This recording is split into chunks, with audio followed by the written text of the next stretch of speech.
Next topic is Coulomb's law. ये बिल्कुल same Newton's law of gravitation की तरह है। बहुत इंपॉर्टेंट टॉपिक है बेटा, बड़े ढंग से इसको समझना है। ये बेसिक साइज चैप्टर की ये चीजें आएंगी तो आगे वाली चीजें आपको क्लियरली समझ में आएगी। कूलम्स लॉ क्या कहता है कि अगर मेरे पास एक चार्ज है Q1, एक दूसरा पॉइंट चार्ज है Q2,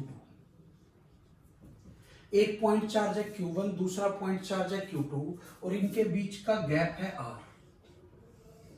तो बेटा हम ऑलरेडी देख चुके हैं कि पॉजिटिव पॉजिटिव को रिपेल करेगा, तो बेटा ये इस पे फोर्स लगाएगा F, तो ये पॉजिटिव इस पॉजिटिव पे फोर्स इधर लगाएगा F, रिपेल कर दे। तो अकॉर्डिंग टू कूलम्स लॉ,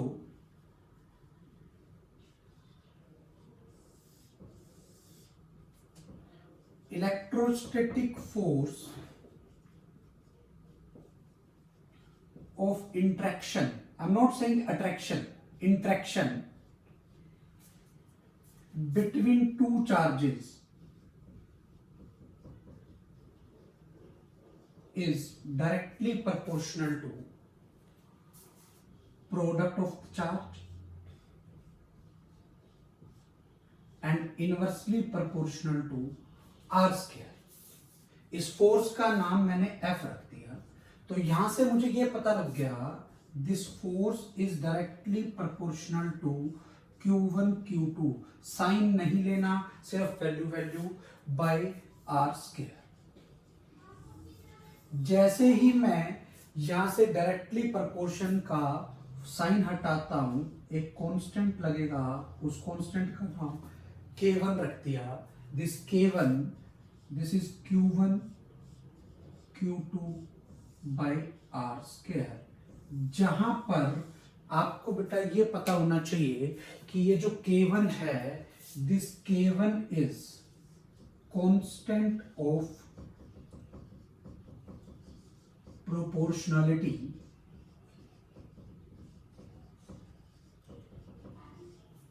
और ये कांस्टेंट दो फैक्टर्स पे डिपेंड करता है। एक तो मीडियम जिसमें चार्ज पड़े हैं और दूसरा सिस्टम ऑफ यूनिट्स पे। हाँ बेटा क्लियर। इस K1 की वैल्यू 9 × 10⁹ होती है SI यूनिट में फॉर एयर, और इसी K1 की वैल्यू 1 होती है CGS यूनिट में फॉर एयर। K1 की वैल्यू अलग अलग, सेम मीडियम के लिए अलग अलग यूनिट में अलग अलग होगी, अलग अलग मीडियम के लिए सेम यूनिट में अलग अलग होगी। समझ में आ गई। इस K1 को बाद में हमने अपनी साइड से 1/4 पाई एप्सिलॉन नोट रख दिया, नाम लिख दिया इसका। जहां पर ये एप्सिलॉन नोट, इसको लिखते क्या है बेटा, एप्सिलॉन, तो ये हो गया और साथ में नोट।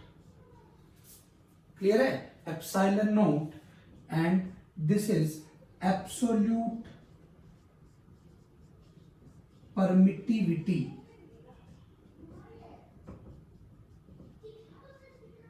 ऑफ वैक्यूम और फ्री स्पेस की होती है, और साथ में हम एयर भी इसको लिख देते हैं। इस K1 की वैल्यू मैंने कहा है आपको अलग अलग मीडियम के लिए अलग अलग होगी, तो इस K1 को मैंने ऐसे लिख दिया। तो यहां से जो मेरे पास फोर्स की मैग्नीट्यूड का फॉर्मूला बना, दैट इज फोर्स, ये आप कह लो एयर में कह लो चाहे वैक्यूम में कह लो, अलग अलग मीडियम में है, ठीक है। तो बेटा इसको मैंने लिख दिया 1/4 pi epsilon note Q1 Q2 by R square. ये कूलम्स लॉ से फोर्स का फॉर्मूला आ गया। इसके लिए सबसे इंपॉर्टेंट चीज है, this is valid only for point charges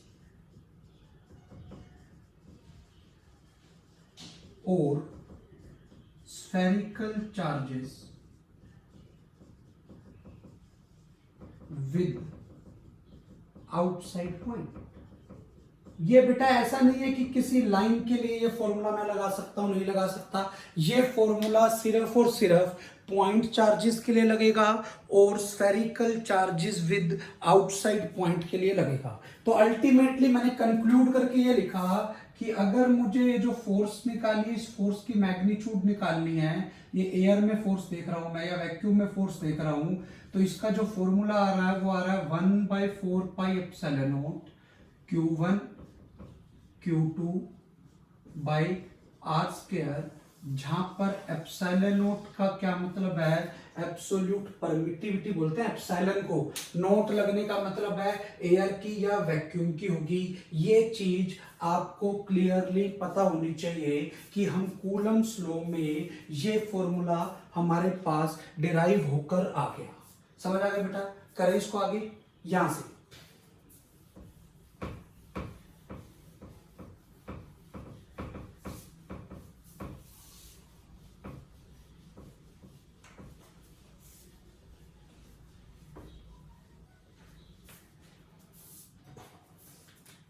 यहां से 1/4 पाई एप्सिलॉन नॉट की वैल्यू 1 क्या है बेटा, 9 × 10 की पावर 9 SI यूनिट में है। अभी लिखी थी मैंने।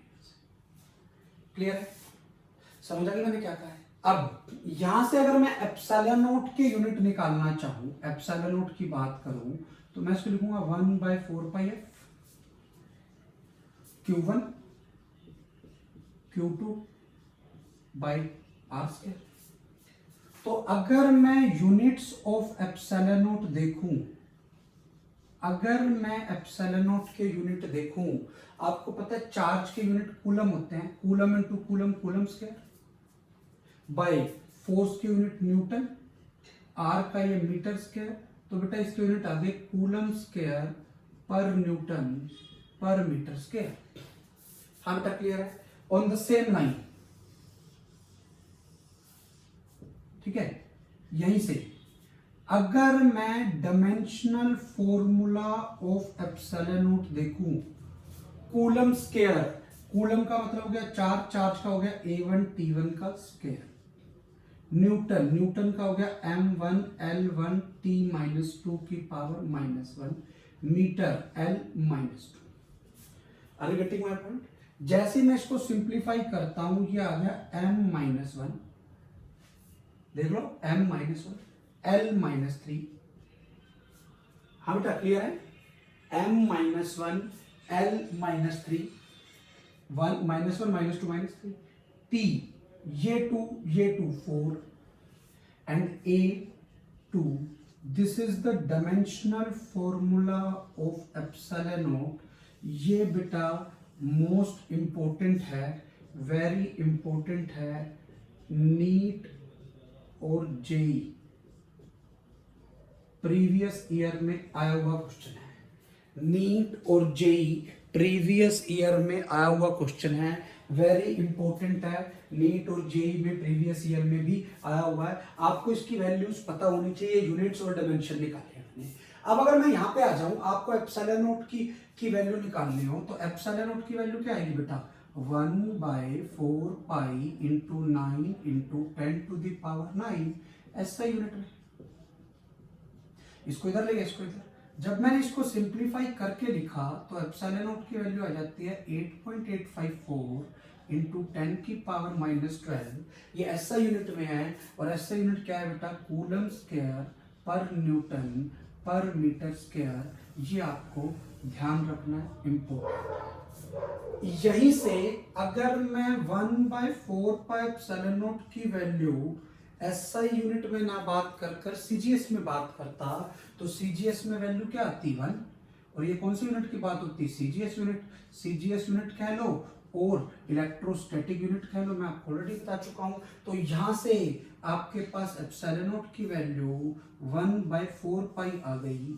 ये कौन से यूनिट में है बेटा, CGS इलेक्ट्रोस्टैटिक यूनिट में। इलेक्ट्रोस्टैटिक में कूलम की जगह हम क्या चार्ज यूज करते हैं, स्टैट कूलम का स्क्वायर। न्यूटन की जगह बेटा डाइन लिखते हैं, मीटर की जगह क्या लिखते हैं, सेंटीमीटर लिखते हैं। तो ये आपकी एप्सिलॉन नॉट की वैल्यू वहां से इतनी आ गई। ये आपको एप्सिलॉन नॉट का यूनिट्स पता होने चाहिए, डायमेंशनल फॉर्मूला पता होना चाहिए, एप्सिलॉन नॉट की आपको वैल्यूज पता होनी चाहिए। और ये भी बहुत इंपॉर्टेंट है, 1/4 पाई एप्सिलॉन नॉट। ये एप्सिलॉन नॉट का मतलब एयर के लिए ही है। एयर के लिए अगर मैं बात कर रहा हूं तो ये वैल्यू, यहीं से अगर मैं 4 पाई एप्सिलॉन नॉट की वैल्यू पूछ लूं आपसे, 4 पाई एप्सिलॉन नॉट की, तो वो आ गई 1/9 इंटू 10 की पावर 9 एसआई यूनिट में, हाँ बेटा, और 1 इन सीजीएस यूनिट आ गई।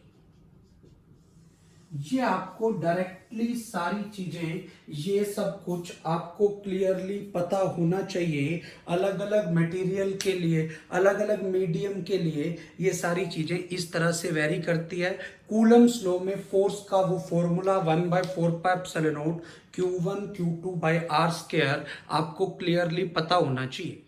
तो बेटा अभी मैंने आपको बताया कि Coulomb's law is applicable only for point charges और spherical charges with outside point.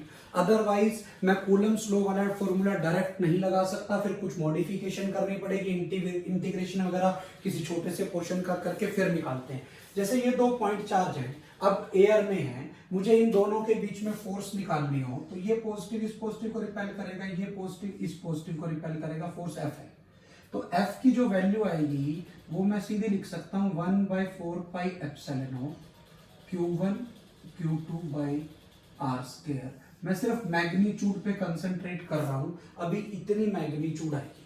Direction आपको वैसे भी यही पता, ऐसे ही पता लगेगी कि पॉजिटिव पॉजिटिव को रिपेल कर रहा है, इसलिए दूर पॉजिटिव नेगेटिव अट्रैक्ट करेंगे तो पास पास। इतनी बात समझ में आ गई। क्यों लगाया? क्योंकि ये दोनों कैसे चार्ज है बेटा, पॉइंट चार्ज है। अब इधर आ जाओ, ये पॉजिटिव है ये नेगेटिव है, तो बेटा ये इधर फोर्स लगाएगा, ये इधर फोर्स लगाएगा। अभी यहाँ सारी जगह पे मीडियम एयर था, अब मीडियम क्या है बेटा, वाटर है। तो अब अगर मैं फोर्स का फॉर्मूला लगाऊंगा तो अब मेरे पास ये फॉर्मूला होगा 4 pi epsilon Q1 Q2 by R square. ध्यान रखना इस केस में एप्सिलॉन नॉट जो थी वो एब्सोल्यूट परमिटिविटी ऑफ एयर थी। अब यहां एयर नहीं है, यहां क्या है, वाटर है। तो इस केस में जो एप्सिलॉन है वो एब्सोल्यूट परमिटिविटी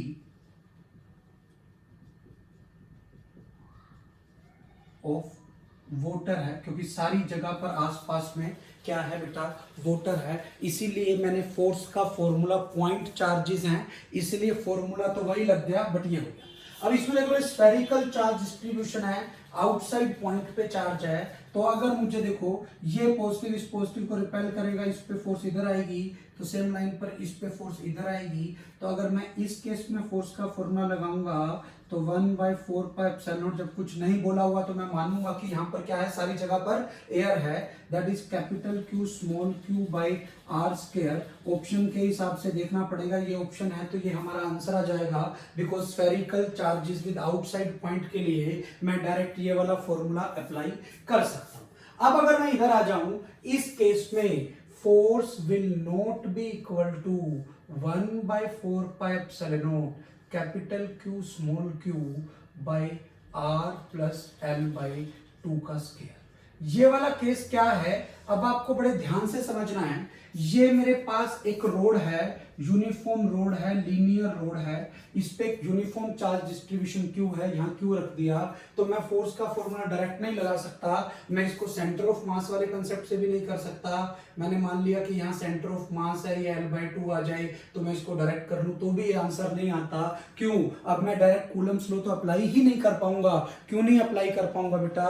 बिकॉज क्यों? क्योंकि Coulomb's law is applicable only for point charges और spherical charges with outside point. इस केस में force will not be equal to 1/4 pi epsilon naught capital Q by small q R square, capital Q small q by R square. ये भी नहीं होगा, ठीक है। कुछ और फॉर्मूला होगा, वो डिराइव करके आएगा, बाद में देखेंगे क्या आएगा क्या नहीं, जब बताऊंगा, जब लीनियर चार्ज डिस्ट्रीब्यूशन की वजह से पढ़ेंगे तब, ठीक है। अब जैसे मैं इस केस में आ जाऊं, इस केस में आप बड़े ध्यान से समझो, ये वाला पॉजिटिव, इस पॉजिटिव पे फोर्स इधर लगाएगा, इस पे इधर लगाएगा, समझ रहे हो मैं क्या कर रहा हूं? इस पे इधर लगाएगा, इधर इधर होगी, यहां पे इधर होगी, यहां पे इधर होगी, यहां पे इधर होगी, यहां पे इधर, है ना? तो what is the net force? सारी फोर्सेस का वेक्टर सम निकालूंगा। इस केस में फोर्स कितनी आ गई बेटा? 0 आ गई, इवन दो रेडियस आ रहा है। मतलब अब इस स्फीयर पे अंदर मैंने स्मॉल क्यू चार्ज रख रखा था, तो भी कूलम्स लॉ का फॉर्मूला नहीं लगा, 1/4 capital Q small Q by R square. क्यों? क्योंकि Coulomb's law is applicable only for point charges और spherical charges with outside point. ये आपको ध्यान में होना चाहिए, इंपॉर्टेंट पॉइंट है। बिल्कुल same point Newton's law of gravitation के लिए भी लगता है। न्यूटन्स लॉ ऑफ ग्रेविटेशन में भी यही होता है। अगर मैं एक स्फीयर के सेंटर पे कोई मास रख दूं तो फोर्स 0, बाहर रखूंगा तो वही वाला फॉर्मूला। इस केस में ये फॉर्मूला अप्लाई नहीं कर सकता। अगर आपको ग्रेविटेशन अच्छे से आता है तो आपका इलेक्ट्रोस्टैटिक बहुत बढ़िया हो जाएगा, और अगर आपको कुछ नहीं आता ग्रेविटेशन में, मैं इलेक्ट्रोस्टैटिक बिल्कुल 0 से पढ़ा रहा हूं आपको। अब ये कूलम्स लॉ बिल्कुल 0 बेसिक लेवल से हम पढ़ रहे हैं। जैसे जैसे आप इलेक्ट्रोस्टैटिक में आगे बढ़ोगे, बिल्कुल सेम लेवल के क्वेश्चन, सेम कंसेप्ट के क्वेश्चन आप कूलम्स लॉ पे भी कर सकते हो। वहां पर अगर मैं वो न्यूटन्स लॉ ऑफ ग्रेविटेशन पे भी कर सकते हो। अगर मैं यहां पर थोड़ा सा लिंक करूं कि न्यूटन्स लॉ ऑफ ग्रेविटेशन क्या होता था, अगर आपको याद हो, थोड़ा सा रिलेट कर रहा हूं ताकि चीजें आपको इजीली समझ में आ जाए। वहां फोर्स का फॉर्मूला होता था Gm1 m2 by R square, valid only for, बोलो बेटा, पॉइंट मासेस और स्फेरिकल मासेस विद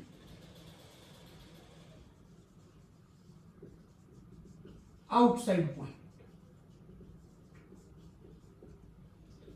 और spherical masses with outside point. ये आपको क्लियरली पता होना चाहिए। Dielectric constant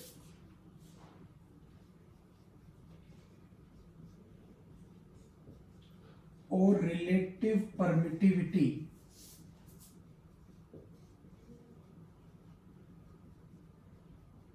of a medium may be defined as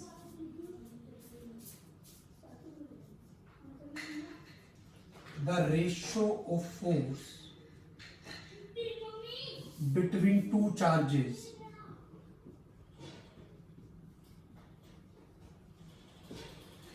separated by some distance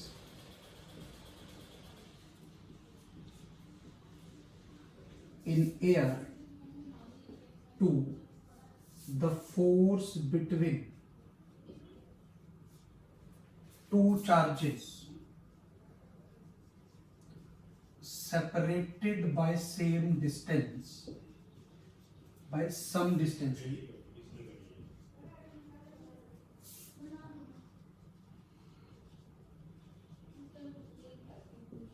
in that medium।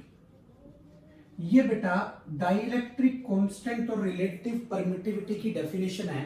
क्या होता है? डाइलेक्ट्रिक कांस्टेंट और relative permittivity of a medium may be defined as the ratio force between two charges separated by some distance in air to the force between two charges separated by the same distance in that medium. मतलब क्या है? अगर मेरे पास कोई दो charge हैं, जैसे मान लो ये Q1 चार्ज और ये Q2 चार्ज, ये r डिस्टेंस से सेपरेटेड है एक बार एयर में, और ये Q1 चार्ज और यही Q2 चार्ज यही r डिस्टेंस से सेपरेटेड है एक बार किसमें बेटा? मीडियम में। तो मुझे इनके बीच में जो फोर्स आएगी उस फोर्स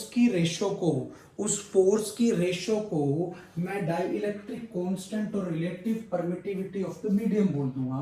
तो force in air can be written as 1/4 pi epsilon naught Q1 Q2 by R square।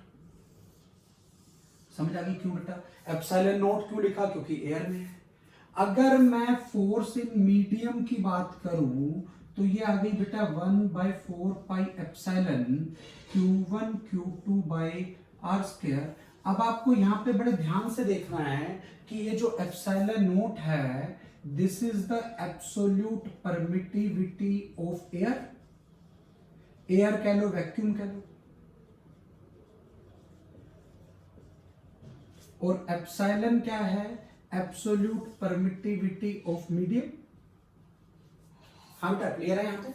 अब according to the definition, dielectric constant को के से लिखते हैं। किससे लिखते हैं बेटा? के से या एप्सिलॉन आर से। के डाई इलेक्ट्रिक कॉन्स्टेंट हो गया, एप्सिलॉन आर रिलेटिव परमिटिविटी होगी। This is force in air by force in medium. तो जैसे ही मैं इसको सिंप्लीफाई करके लिखूं, it becomes Q1 Q2 by R square divide by 1/4 pi epsilon Q1 Q2 by R square. 1/4 pi, 1/4 pi cut गया, ये कट गया, ये कट गया। What is this? This is epsilon by epsilon of, which can also be written as epsilon R. समझ में आ गया मैंने क्या कहा? बोलो बेटा। तो यहां से एक डेफिनेशन तो ये आ गई फोर्स की रेशो, एक आ गई एब्सोल्यूट परमिटिविटी की रेशो। तो यहां से एक और डेफिनेशन आ गई, रिलेटिव परमिटिविटी और dielectric constant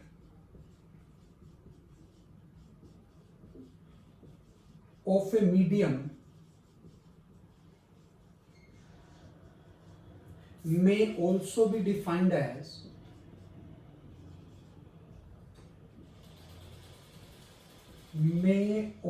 be defined as the ratio of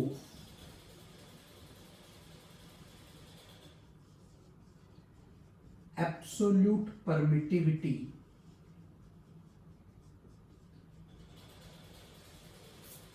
of medium to the absolute permittivity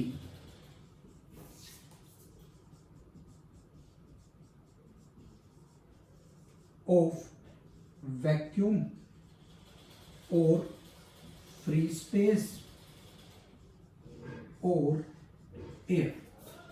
तो बेटा डाई इलेक्ट्रिक कांस्टेंट की दो डेफिनेशंस आ गई। Dielectric constant of a medium may be defined as the ratio of force between two charges separated by some distance in air to the force between same two charges, force between same two charges separated by the same distance in that medium।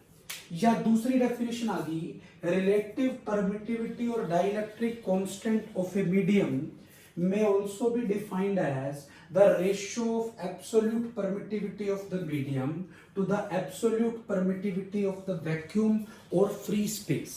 और यहीं से आपको एक चीज और भी पता होनी चाहिए कि डाई इलेक्ट्रिक कांस्टेंट को हम एप्सिलॉन आर से भी लिखते हैं।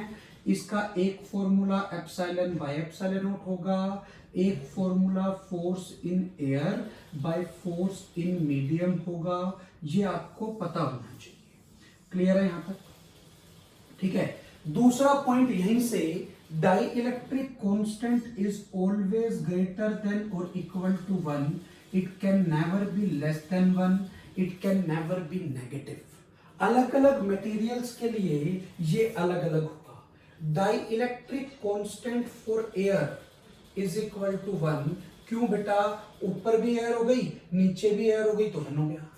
Die electric constant for water, water के लिए डाई इलेक्ट्रिक कांस्टेंट की वैल्यू 81 लेते हैं। कुछ बुक्स 80 लिख देती है, कुछ बुक्स 80.5 लिख देती है। आपको पता होना चाहिए एयर के लिए 1 होता है, वाटर के लिए 81 होता है। And dielectric constant for metal, metals के लिए डाई इलेक्ट्रिक कांस्टेंट लार्ज होता है। और dielectric constant for insulators, किसके लिए बेटा?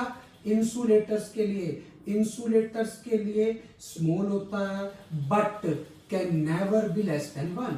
but can never be less than 1.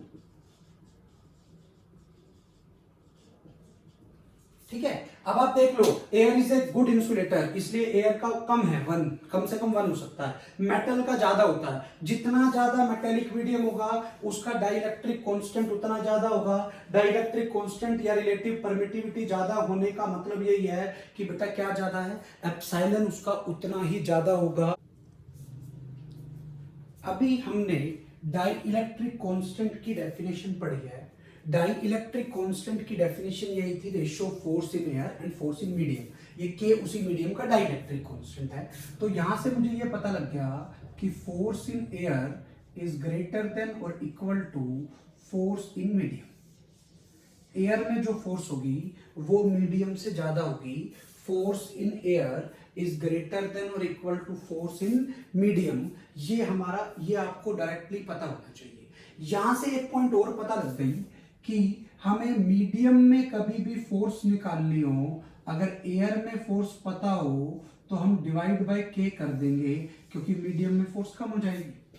और यहीं से कभी हमें एयर में फोर्स निकालनी हो और मीडियम में फोर्स पता हो तो हम इनटू के कर देंगे। तो बेटा बड़े ध्यान से आपको पता होना चाहिए कि मीडियम में फोर्स एयर के कंपैरिजन में कम होती है, इसीलिए कभी भी आपको मीडियम में फोर्स निकालनी हो तो आप उसको एयर वाली फोर्स से के से डिवाइड कर देंगे, और अगर एयर में फोर्स ज्यादा होती है इसलिए उसको मीडियम वाली से के से मल्टीप्लाई कर देंगे। अब इस पे वैसे क्वेश्चन देखते हैं। 2 point charges separated by some distance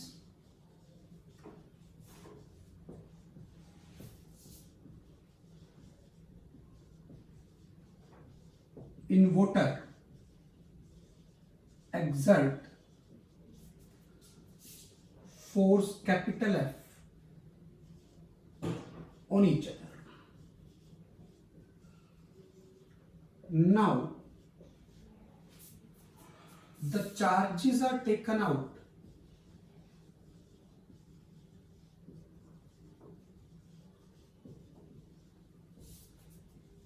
from water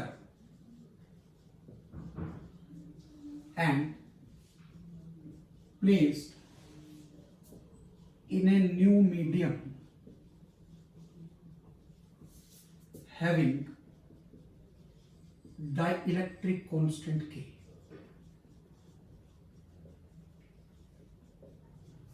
Keeping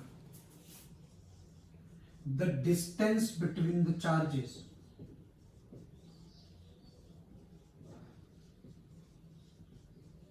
same as in water. जैसा वोटर में था वही का वही डिस्टेंस हमने रखा है. What will be the new force between the charges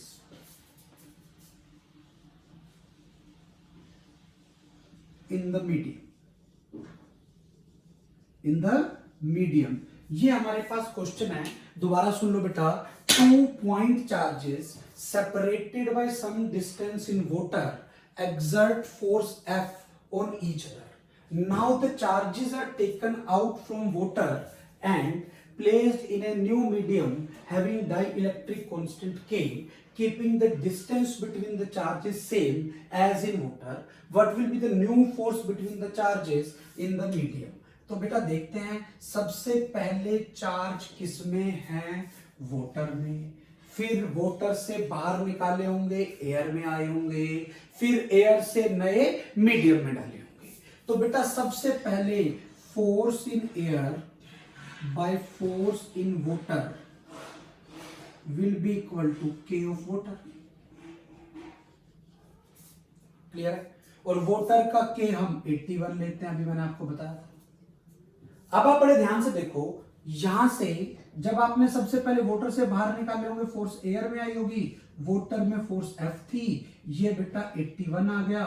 तो यहां से force in air is 81 F आ गया। This is not your answer, this is the only force in air. वैसे भी मैंने आपको बताया कभी भी एयर में फोर्स निकालनी हो तो मीडियम की फोर्स को K से हम मल्टीप्लाई कर देते हैं तो हमारे पास एयर में फोर्स निकल आती है।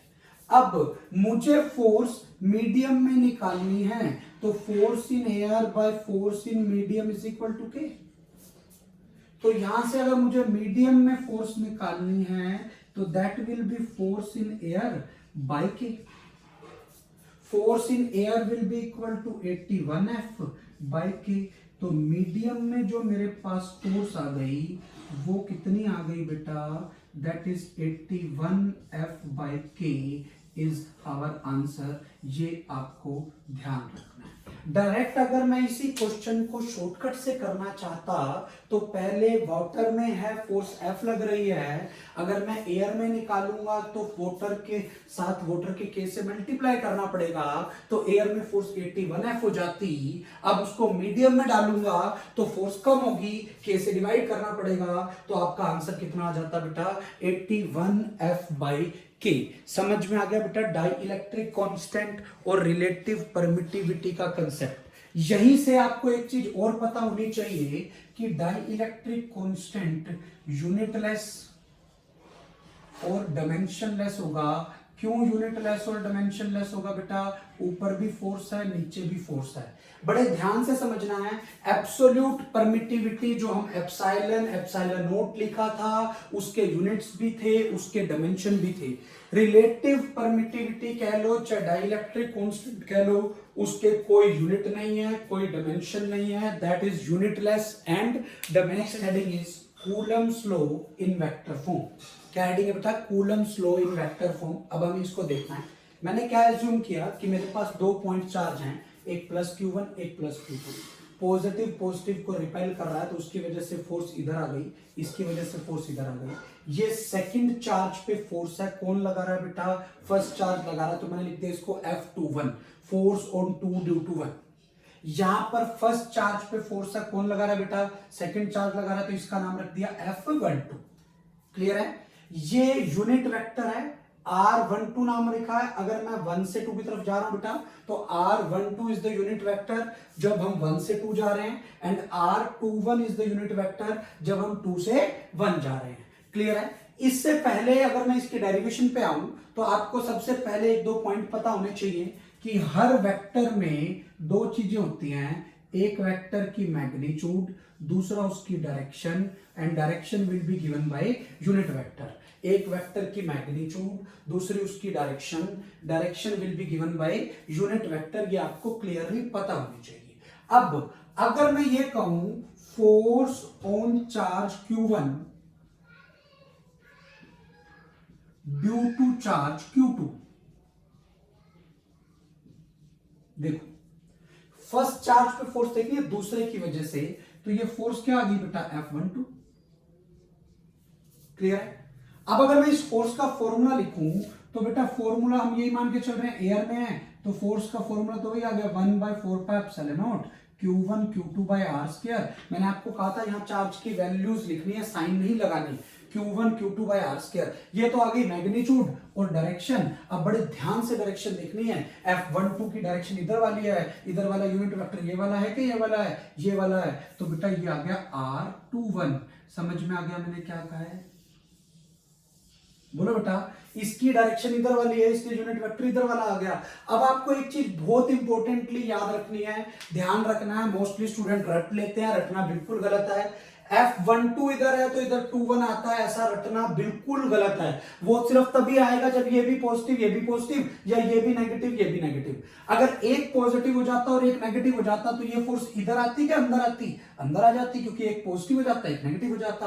अब अगर ये फोर्स अंदर आ जाती तो यहाँ R21 ना आकर डायरेक्शन किसके वाली हो जाती बेटा, R12 वाली हो जाती। इसलिए मैं आपको कह रहा हूं ऐसा रटना नहीं है, हमें बिल्कुल भी नहीं रटना कि यहाँ 12 होगा तो यहाँ 21 होगा। ये सिर्फ तभी होता है जब दोनों चार्जेस का नेचर क्या हो, सेम हो। अगर नेचर अपोजिट हो जाए तो उल्टा हो जाएगा। ऑन द सेम लाइन अगर मैं यहां लिखूं फोर्स ऑन चार्ज Q2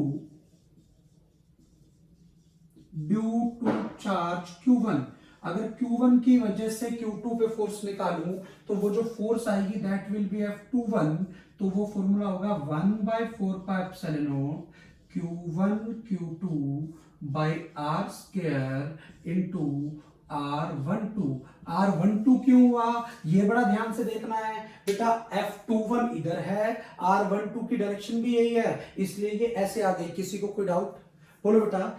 यहां से आपको एक चीज और पता होनी चाहिए, R12 यूनिट वेक्टर और R21 यूनिट वेक्टर की मैग्नीट्यूड तो सेम है, बिकॉज यूनिट वेक्टर की मैग्नीट्यूड होती है 1, डायरेक्शन अपोजिट है, इसलिए मैंने साथ में बेटा किसका साइन लगा दिया, माइनस का साइन लगा दिया। तो अगर ये माइनस का साइन यहां पे अगर एप्लीकेबल करके दिखाऊं तो मेरे पास ये रिजल्ट आ गया, F12 vector is equal to minus of F21 vector.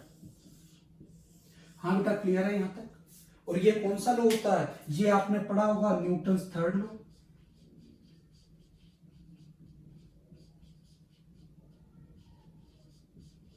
कौन सा लॉ होता है बेटा, न्यूटन्स थर्ड लॉ। तो यहां से एक बहुत इंपॉर्टेंट पॉइंट पता लग गया, Coulomb's law obeys Newton's third law. Coulomb's law कौन सा लॉ ओबे कर रहा है बेटा, न्यूटन्स का थर्ड लॉ कूलम्स लॉ ओबे कर रहा है। ये आपको क्लियरली पता होना चाहिए। समझ में आ गया बेटा मैंने क्या कहा है, ठीक है। वेक्टर फॉर्म में हमने कैसे देखा ये क्लियर है यहां तक सबको।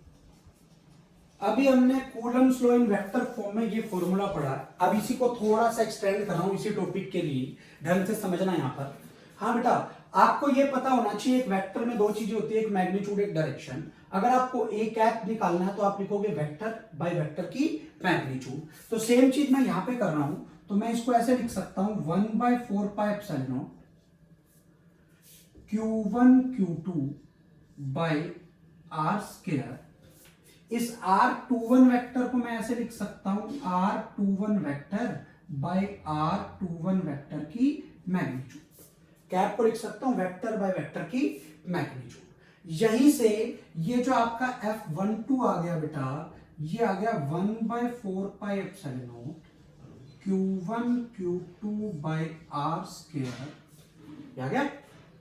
अब ये R21 वेक्टर ऐसे ही है, और R21 वेक्टर की मैग्नीट्यूड मतलब 2 से 1 वेक्टर तक की मैग्नीट्यूड, इसकी मैग्नीट्यूड तो आ रही है। तो what is R square into R cube. तो बेटा यहां से ये फॉर्मूला आ गया 1/4πε0 Q1 Q2 by R cube into R21 vector. ये मैं आपको ऑलरेडी बता चुका हूं कि 1 2 और 21 रटना नहीं है। ये 1 2 और 21 सिर्फ तभी आते हैं जब दोनों चार्जेस का नेचर क्या हो बेटा, सेम। तो यहां से मैंने जनरलाइज करके ये लिख दिया, force on 1 due to 2 can be written as 1/4πε0 Q1 Q2 by R square R21 unit vector. बेटा अगर यहाँ पे कैप है तो नीचे स्क्वायर आएगा। इसी को आप बेटर है ऐसे भी लिख सकते हो 1/4πε0 Q1 Q2 by R21 vector की मैग्नीट्यूड का स्क्वायर। R21 वेक्टर की मैग्नीट्यूड भी कितनी थी बेटा, आ रही थी ना, तो इसीलिए इसको आप ऐसे भी लिख सकते हो।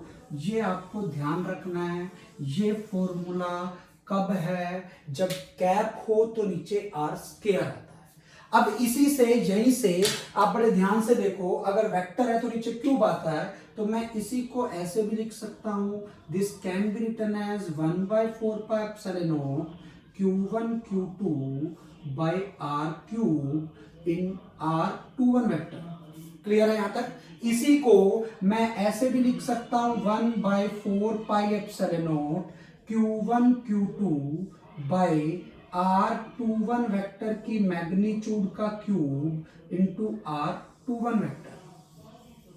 हाँ बेटा क्लियर है यहां तक, समझ में आ गया मैंने क्या कहा है। अगर ऊपर कैप है तो नीचे स्क्वायर आएगा, अगर ऊपर वेक्टर है तो नीचे क्या आएगा बेटा, क्यूब आएगा। ऑन द सेम लाइन अगर मैं यहां पर फोर्स ऑन 2 ड्यू टू 1 निकाल दूं तो मैं इसको ऐसे लिख सकता हूं 1/4πε0 Q1 Q2 बाय R12 की मैग्नीट्यूड का स्क्वायर इंटू R12 कैप।